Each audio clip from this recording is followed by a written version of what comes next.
Welcome to the RSP Boiler Room. I'm Matt Waldman with a rookie scouting portfolio. We're going to take a look at two plays from University of Virginia quarterback Kurt Benkert. And I saw Benkert at the Senior Bowl, and I think a lot of people will probably talk about how he performed there, but I don't really pay a ton of attention to the quarterbacks in terms of practice and their performance. I look for things and I'll note what's going on, but I don't weigh it on a really heavy level because there's a lot better information to look at over the term of 2 to 4 years in an offense where they have actual rapport with their teammates and have practiced and is supposed to be at their best. So there's some things I can talk about in more detail at some point about what I look for at the Senior Bowl, but for now let's look at these two plays. The first is pre-snap, post-snap. That's one of the things that I really like to see here. You're going to watch him send this receiver in motion. You can see that the cornerback's pointing to the safety. Do you have him? Do you have this safety in motion here? And that's a good key because you can see that the cornerback's not moving. That means that he's more in zone. He was an outside shade before this motion anyway, so that's another good indicator that this is zone.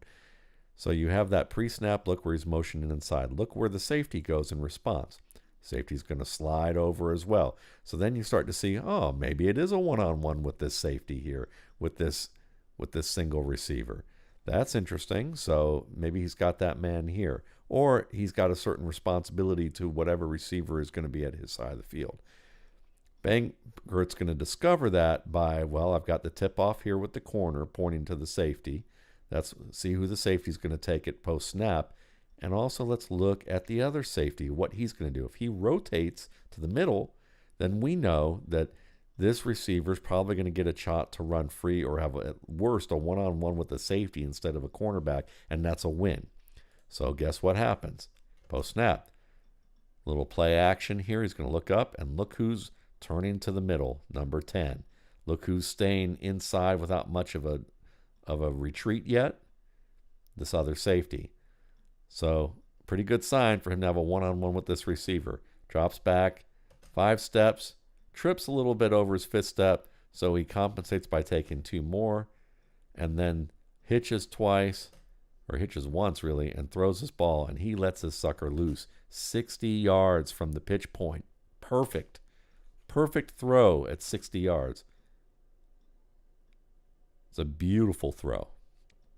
So what you're seeing out of this play that I think is valuable about Benkert and what I've seen in other games from him, one is that this offense at UVA likes to do a lot of pre-snap motion, which gives you an idea that he gets to get some tells from the defense, and he has some experience reading the defense with some of these motion tells so that he can then look at the early part of the post-snap stage to determine who he wants to throw the ball to and who's likely to be open.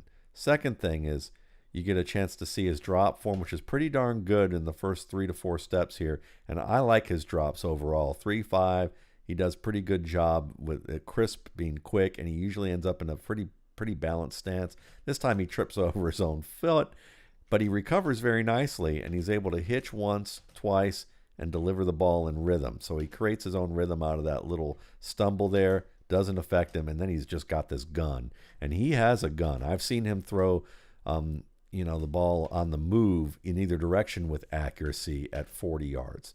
So this is a guy that has a really nice arm, crisp footwork to work with, some pre-snap motion, pre-snap read experience in terms of with an offense that does a lot of pre-snap shifting. So that gives you something to kind of understand where he could fit early on and some of the things that he could grow into. Let's take another play. Previous play we saw him in rhythm, or at least create his own rhythm. Here's one where he's got to do a better job of creating his own rhythm. You're going to have the pre-snap shift, and you're going to see this cornerback move inside. You get the safety kind of work single high here.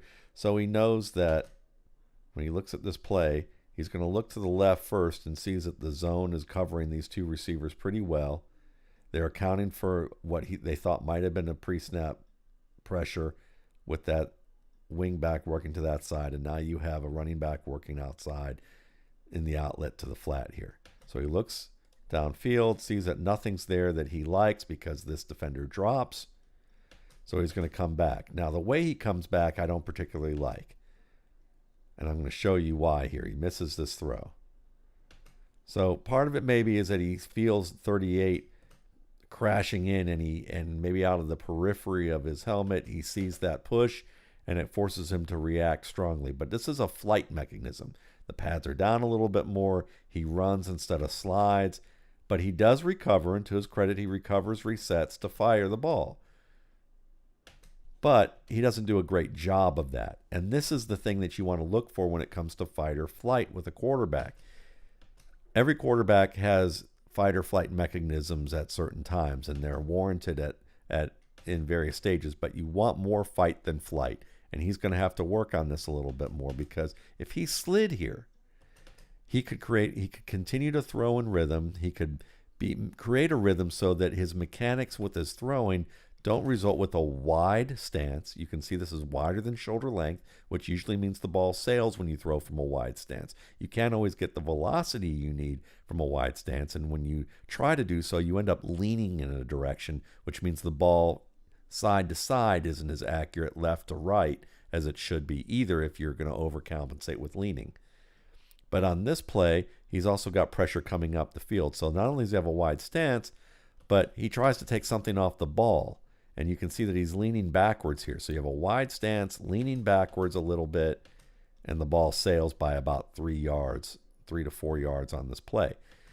And I would contend that from when you look at experienced quarterbacks, Tom Brady, Russell Wilson, Aaron Rodgers, Matt Ryan, when they slide and have their feet under them and they can maintain a balanced throwing stance, it's a little narrower, and they've been in rhythm to move here, it's more patient, and it allows him to set up, and he doesn't rush, and as a result, they tend to actually step through and complete all the mechanical processes and not wind up with something missing, because this is kind of more careless and haphazard, and as a result, he's throwing with that leaning backwards, and then you have this issue.